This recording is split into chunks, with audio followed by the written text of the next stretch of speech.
stepping into a house that embraces natural ventilation, ample daylight, and seamless indoor-outdoor living to harmonize with Kerala's South Asia tropical climate.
Kerala, India is known for its tropical climate and green landscapes with heavy monsoons and humid summers throughout the year. The use of bricks, sloping roofs, and courtyards make residences adaptable to the climate.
The overall theme of this space is modern organic, earth tones. Hymns of green and the color of the celandine flower have been used as the main color palette for the spaces, and the use of natural forms and materials contrasted with the mix of modern and clean lines, and so it proves to be the inspiration for the project.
The residence comprises two faces, oriented in different directions.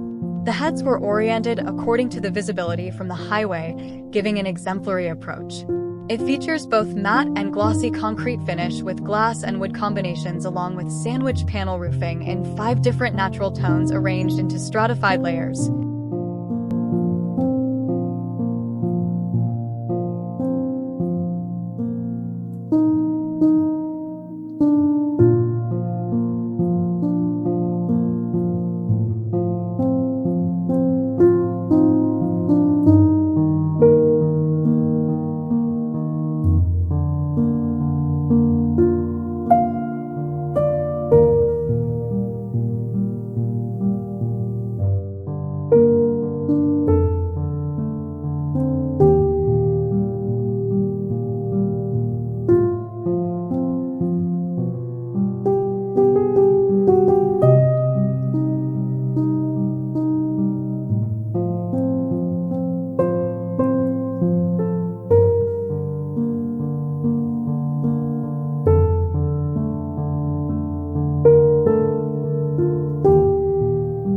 The design revolves around the idea of leading the sun inside, with a skylight internal court allowing light to flood also through glass brick on the east side of the building. A sense of being surrounded by nature is produced by the seamless fusion of indoor and outdoor spaces. The living room is simply designed by connecting the space with a courtyard, making the feeling in amongst the greenery.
Celandine House, the name of this house, takes its name from the vibrant yellow flower, embodying a tropical essence that enhances the home's light-filled, inviting spaces. Designed with deep respect for its context and climate, the architecture seamlessly adapts to its surroundings, creating a harmonious and livable environment.